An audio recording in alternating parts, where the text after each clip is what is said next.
Hello, everybody. I'm going to go over the Michigan State University campus mass shooting event. I have the redacted police report that I had to submit a FOIA to get.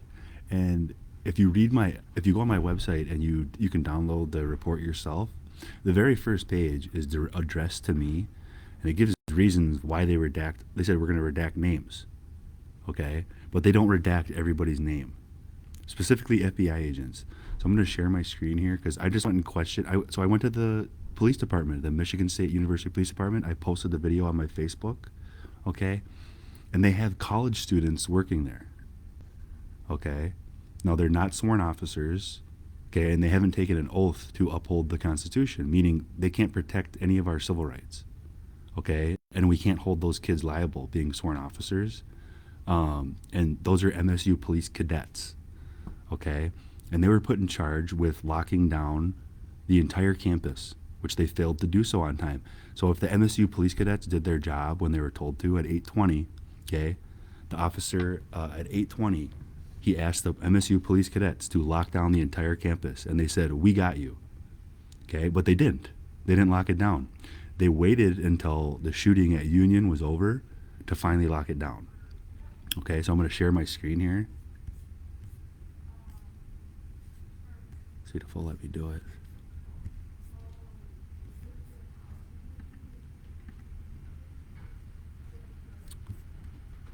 I'll just go ahead and read it for you. Okay. Narrative. This is from Sharif Fadley he wrote this. Okay, now here's the other thing, is I asked them if they would have a comment on the shooting, and they refused to give one. And I asked, who do I get a comment from? And they gave me the name Dana Whyte. Okay, now I believe Dana Whyte is the writer. Okay, now the officer Cantrell, who threatened my daughters, okay, he somehow knew who my daughters are. He said that all police officers write their own reports. And then I questioned him. I go, really? Because it says you have a university police station writer in the police report that you gave me. And he said, yeah, sometimes she writes our reports for us. So he lied to my face right there. So I can't trust him.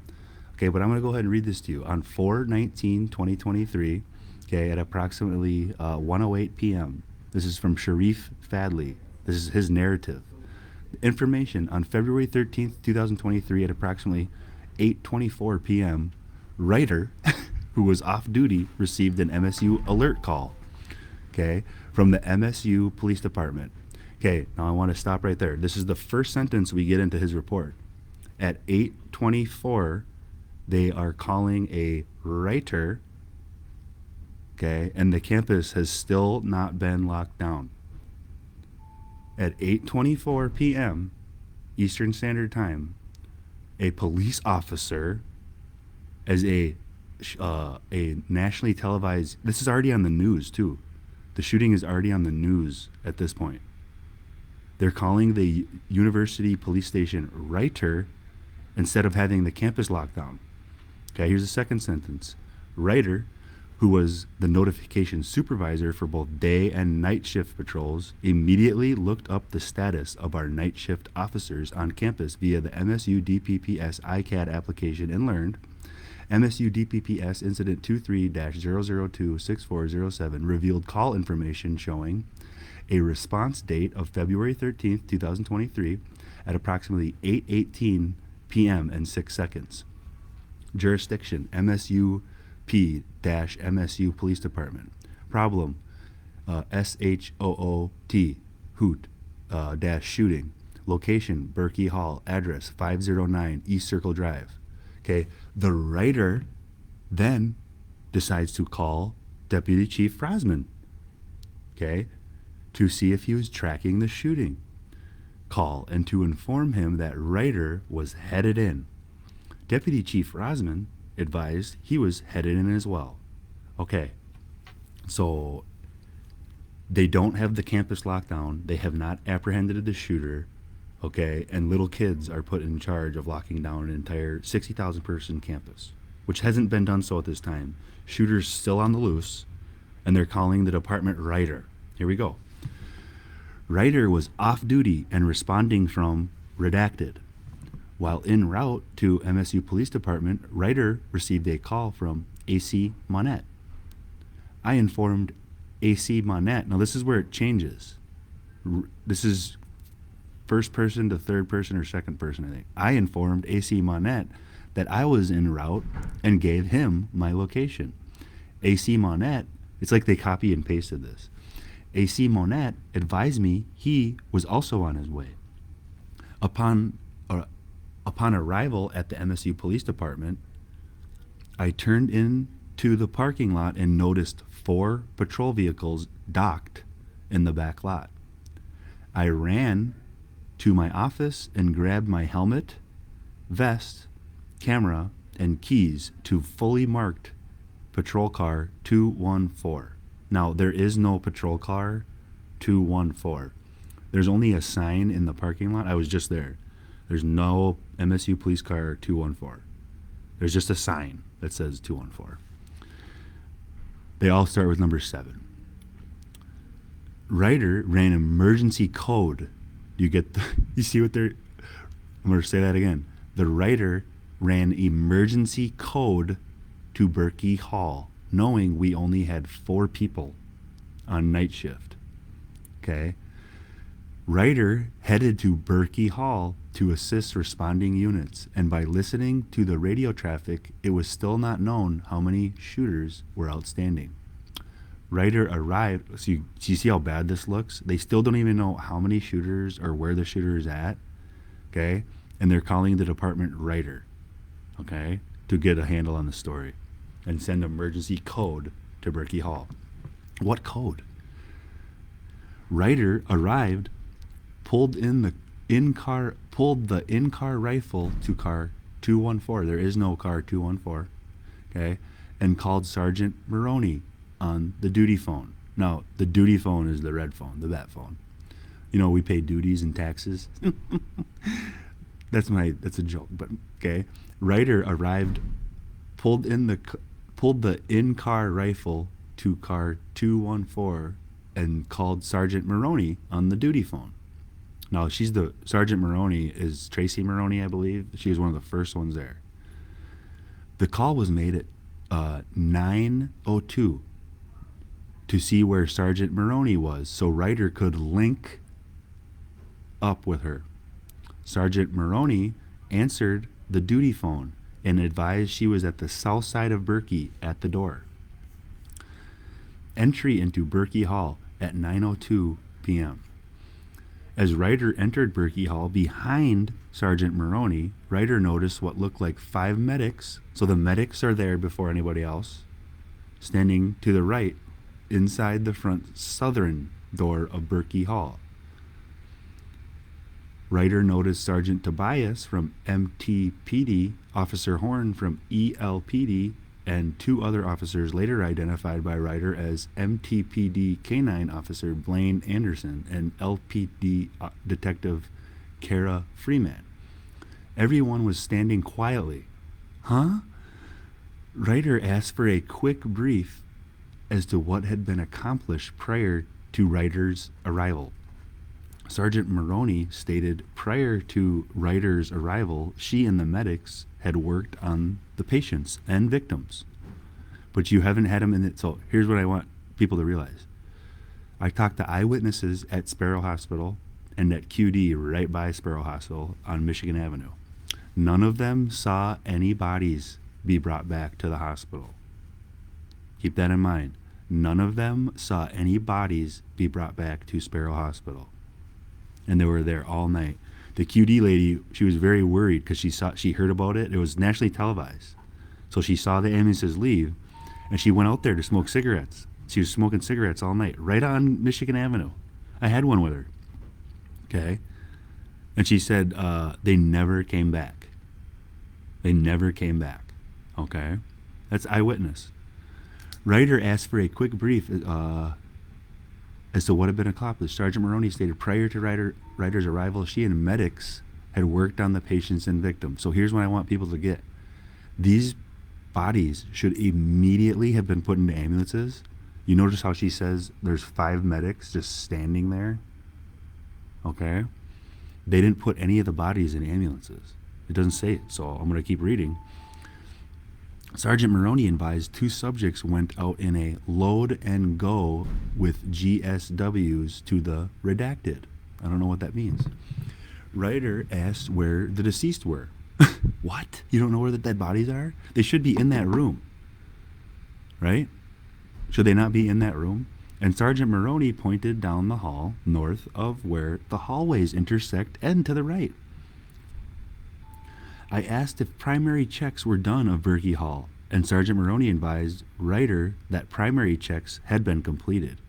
Ryder posted Detective Freeman at the north entrance of Berkey Hall and assigned Officer Horn to secure the crime scene, as myself, Sergeant Maroney, Sergeant Tobias, and Officer Anderson conducted secondary searches for suspects, additional victims, and barricaded students who would need extraction and an escort out of Berkey Hall to the Broad Museum, which was the designated zone for secure for witnesses. Ryder's observations. Ryder noticed one victim lying in a north-south position on the east side and at the back of the classroom, and the second victim lay in an east-west position a few rows south of the back of the classroom between desks. There were copious amounts of blood in the classroom and blood in the hallway outside of the classroom. The smell of blood was palpable. Ryder visually observed approximately a half a dozen small caliber spent casings on the floor outside the classroom on both sides of the hallway, outside the crime scene. Now, here we go. So what does a half dozen mean to you? That means 6. Okay? Now, if you go look at reports, how many people were injured? There was 5. Okay? How many people died? 2. Okay? That's 7. I mean, you would need at least 7 bullets, right? Okay? Right there throws their whole story out the window. Her statement right there. Okay? Ryder visually observed approximately half a dozen small caliber spent casings on the floor outside of the classroom and on both sides of the hallway outside of the crime scene. So that's only 6 bullets. You need at least 7, okay? If he's a really good shot, he's gonna, and then the other thing I want people to realize is some of the eyewitnesses said the shooter jumped out the window with students. Go to Berkey Hall, room 114, and you can look for yourself. There's about a 5-foot drop. If you did jump out those windows, you have to clear this drop that goes down to the basement of the building, okay? So I don't believe that, because you can go over there and look for yourself. Do you think that that's a plausible story? Ryder assembled a 4-person team. Remember, they haven't found any dead bodies. She said, have you found any dead bodies? Ryder assembled a 4-person team and began secondary searches. Our team moved on the first floor, north through the building, clearing the rooms around the crime scene. Note, room 114 was cleared in the initial response by Sergeant Maroney and the medics as 2 bodies, okay, laid in the room on the floor and were pronounced deceased. Okay, I'm going to scroll back up.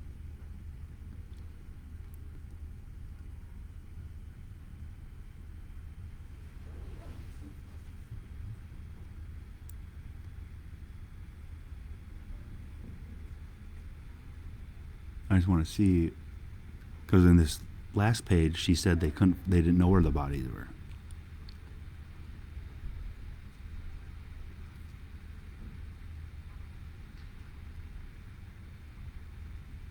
And I'll get back to that. I'll find it. Okay. Now here's where it gets strange. Okay.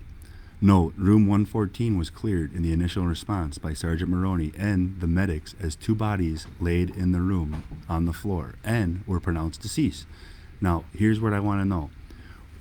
Where in this part does it say the 5 injured were taken to Sparrow Hospital? It doesn't. I'm going to keep going.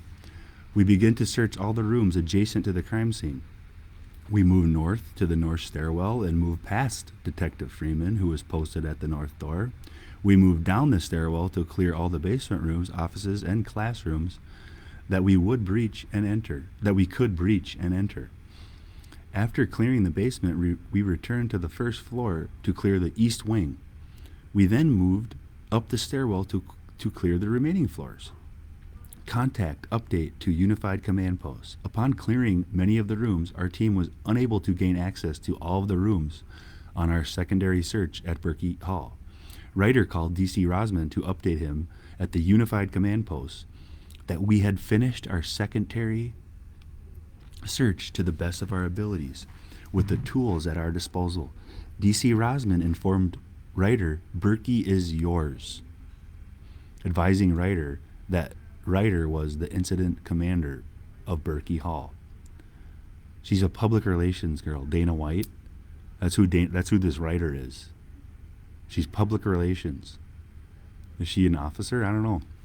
Ingham Regional Special Response Team.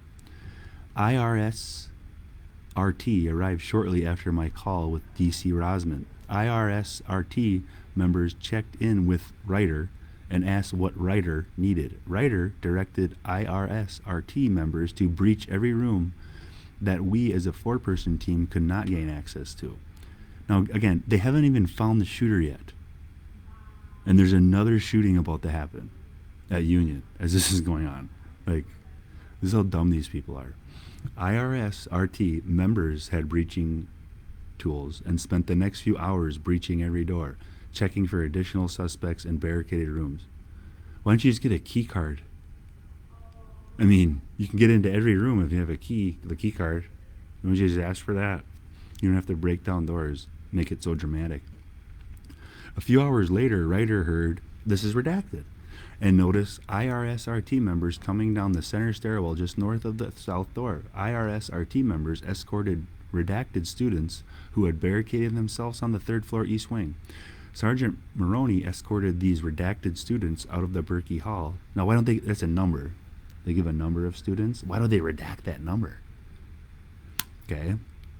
And took them to the Broad Museum, which was a designated safe place for students that were in Berkey Hall and needed to be interviewed by the FBI. I would love to see those interviews. IRS RT stayed on the scene, providing scene security for Ryder and Ryder's team as FBI's Evidence Response Team (ERT) personnel began arriving on scene. Let's go. Ryder had an Officer Horn and Detective Freeman take turns securing the crime scene, specifically room 114. Ryder rotated positions so personnel would not get burned out. Sergeant Maroney, who was also an IRS-RT operator, knew that the IRS-RT Bearcat had cases of water in it and retrieved the water so personnel could stay hydrated. Why the heck does that make it in the police report? Like that sentence, why does that make it in the police report? You went and grabbed a case of water. Good job. That's really good. Okay. Crime scene unless it's like a coded message. Who knows? Some chop wood, some fill water. Everybody plays a role. Crime scene investigation. FBI ERT scene processing. Crime scene time log entry on February 14th, 2023 at approximately 12:15 a.m. Ryder met with the Federal Bureau of Investigation Evidence Response Team personnel, Sue Lucas and Eli Bowers. So why doesn't the writer put her name on here, but she gives away every FBI agent's name? Why doesn't she put her name? Her name's Dana Whyte. WHYTE. DANA space WHYTE. So anytime I say writer, I'm referring to Dana Whyte. Okay, she's the police officer public relations person who's refusing to answer questions. Okay, so I should redact these names of the FBI agents. It's too late. They're tougher. They're tough. And their company was Sergeant Brett Ramsden, who was working with both Lansing Township Police Department and the Medical Examiner's Office. Now, it doesn't say which bodies were brought back to Sparrow or how many. FBI ERT Lucas informed Ryder, the FBI, Dana Whyte, FBI ERT Lucas informed Dana Whyte the FBI was taking over the crime scene, and Dana Whyte advised her that Dana Whyte, IRS RT, and the secondary search team would provide scene security. Dana Whyte asked FBI ERT Lucas if she could make it a priority to cover the windows on the east side of the classroom that were broken. Blinds were also broken and bent back. Why would you want to close those? You have to investigate. You could get fingerprints, blood analysis. Why would you touch that? Ryder was concerned that, and then they redacted this part. What was Dana White concerned about? Why did she want to redact her own statement? FBI ERT Lucas understood the request, and she and members of her team covered the windows so as not to allow the public to see into the classroom. Huh? Why would you do that? Ryder notified DC Rosman at approximately 12:57 a.m. via text that FBI ERT had taken over the crime scene and were setting up to actively work it. Who knows what they was... I mean, at approximately 1:01 a.m. OST. Okay, then it just gives all the FBI agents' names. Again, why doesn't she put her name on here? Dana White. But you put every single FBI agent's name on here? I mean, first and last names. What does that tell you? What does that tell you? So I would go the page 102 of this report. I mean, it's like it's a gold mine. It's a gold mine. Love you, Miller, Madison, Clinton, Quinn.